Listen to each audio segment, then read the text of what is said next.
Ang programang ito ay rated SPG. Striktong patnubay at gabay ng magulang ang kailangan. Maaaring may masiselang tema, lengguwahe, karahasan, sexual, horror o droga na hindi angkop. Maligayang pagbabalik. Narito ang mga nagaganap sa Batang Quiapo. Fatima, nanganganib ang buhay. Nag-uusap ang pamilyang Guerrero at tungkol ito sa kanilang mga sekreto. Nakalabas si Fatima sa kwarto at dito niya naririnig ang lahat ng pinag-usapan ng pamilyang Guerrero. Nakita siya ni Jackie na nakatayo sa kanilang likuran. Dito na nga tinanong ni Jackie kung may naririnig ba si Fatima.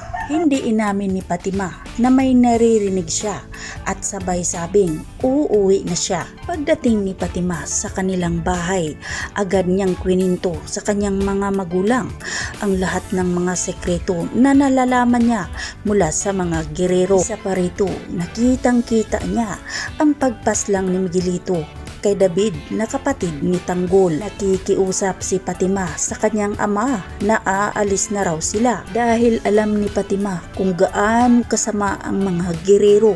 Kaya natatakot si Fatima at sinabi niya sa kanyang mga magulang na aalis na lang sila.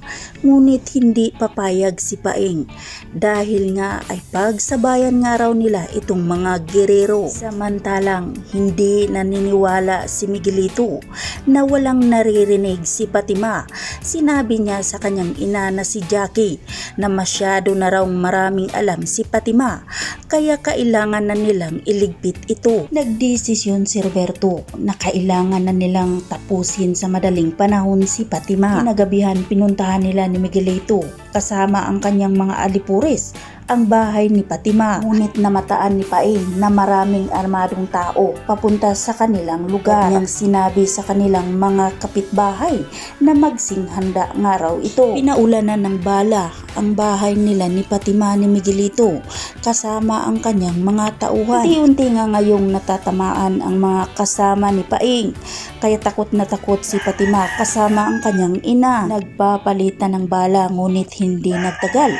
Natamaan naman ang lula ni Fatima. Sobrang takot ni Fatima, natataranta ito at sinabi sa kanyang ina na tatakas na lang sila. Ngunit sa kanilang pagtakas natatamaan naman ang tiyuhin ni Fatima. Sa kabilang banda nalalaman na nga ni Ramon at Don Julio na tumakas si Marites mula sa mansyon. Walang ibang hinala si Ramon kung saan pupunta si Marites kundi sa San Dimas. Hindi nga nagkakamali si Ramon dahil sa ginawa ni Marites ngayon.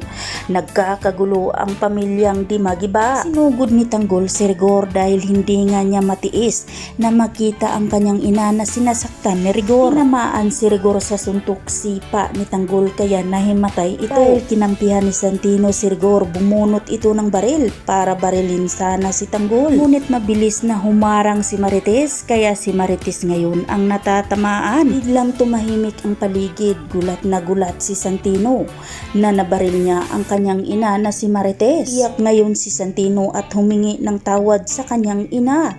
Ngunit itong si Tanggol galit na galit kay Santino. Mapapatawad kaya ni Tanggol si Santino sa ginawa niyang pagbaril sa kanyang ina? Yan ang ating abangan mga kaibigan na hindi nyo dapat papalampasin.